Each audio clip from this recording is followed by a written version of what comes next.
So I'm just going to open all mine for now. If you get this kind of a message, this is a tag for your site to work in Internet Explorer. So it's fine if you want to just hit yes. Okay. And I'm going to open my template as well, just for the heck of it.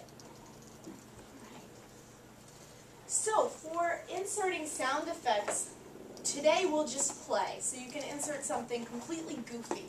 But for your educational site, you want to consider the way sound might develop the interactivity of your site, or better yet, lead to more enhanced learning experiences, right? Because you want the learning objectives of your website to be met. If the students come away and they haven't learned anything new, well, something's going on there. So what are some ideas you have for how sound might help you meet educational objectives or develop the interactivity of your site?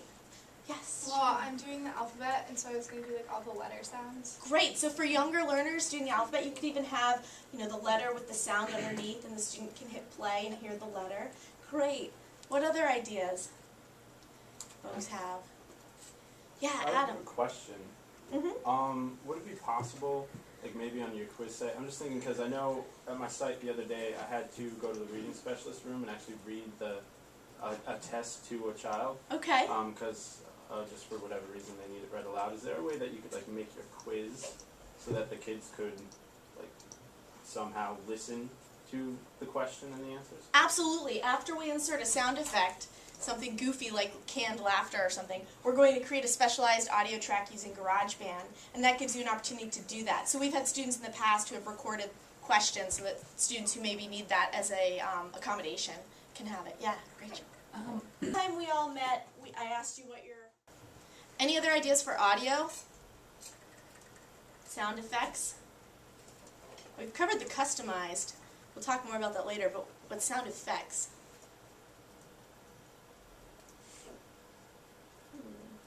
I'll show you one, yeah. Oh, I was going to say, I can't think of anything like specifically, but I don't know, you could use like the generic things, just enhance whatever you want the students to get out of. Like Right. if like something that you put on your website is appropriate for them to laugh at, you put like laughter there. Or Okay. just to like coincide with it, or... So in addition to purposeful sounds that support learning, you might have some playful sounds that simply engage or hook your learner. Great, that's a cool idea.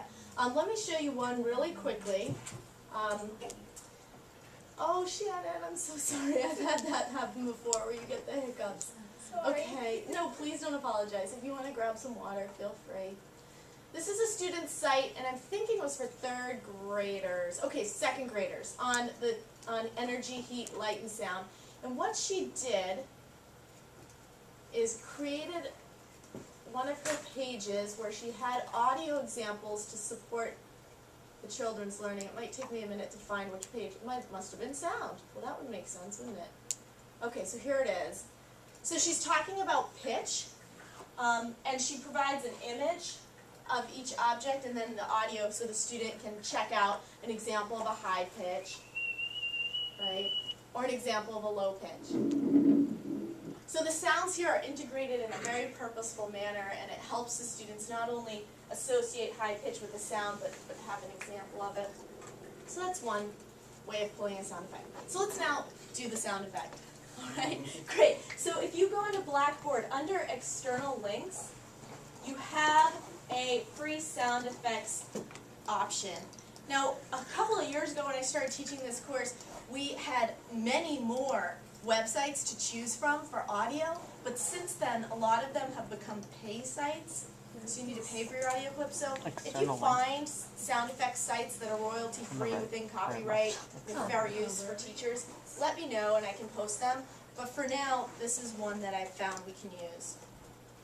Okay, and another one, I've got two, is above that, above music in the public domain.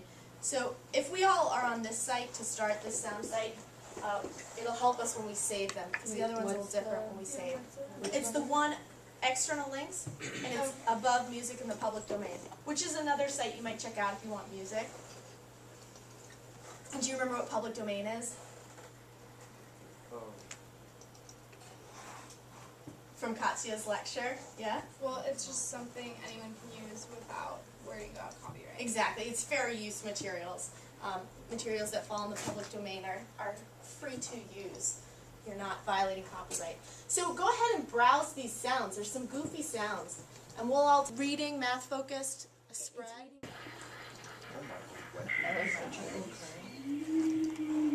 Save the source, right? Ah, so someone's already starting to save. Let's take 30 more seconds and then we'll do saving. Whoa, Phil. How do you edit sound on them? How do you get the little toolbar thing at the bottom? Because mine's not. You go up to Window, Properties Window in Dreamweaver. And you go to properties. Yep, and check it. How come parts, guys? No worries. So once you've located a sound, I think I'm going to do this, let's see, this rooster. You can actually control click on the title. So we're not saving it from the play bar, we're saving it from the title. So if I hold control on my keyboard, Derek. Okay, and you might remember from other things we've done, like pictures, how to insert something. Any ideas? Insert. Great. So we go up to our insert menu, and this time we're inserting a media. So you hit media, and then you roll over to plugin. So insert media plugin. It's at the very bottom. You'll see that? Great. And then you are given an opportunity to browse your workspace folder, select your sound, and hit choose. And you'll get this little puzzle piece. And I like to pull the puzzle piece out so it's more of a rectangle than a square because often the play bar progresses in a linear way. And you might remember from our rollover images in our working view, we can't necessarily preview it. So let's all preview in browser, see if it worked. You can just do play. Oh, you can when you click on the sound? Yeah. just Okay, press so you play. could hit play there. I want folks to remember how to preview in browser. You've discovered my tricks. Does everyone remember how to do that? No. How do we preview? File, preview, and browser. You can go up to File, Preview in Browser, or you can simply hit that little globe in the middle of your toolbar. I have. Okay, some folks are getting a Flash player warning. You can hit OK. Okay. The browser setting. Plug in. The file. Plug in. Uh-oh. Plug in. How many folks didn't have success? Perfect time. That was your sound effect, right? Yeah. How many folks did not have success? I heard Rachel said Safari can't find the file. Anyone else? Websites? Before we jump in.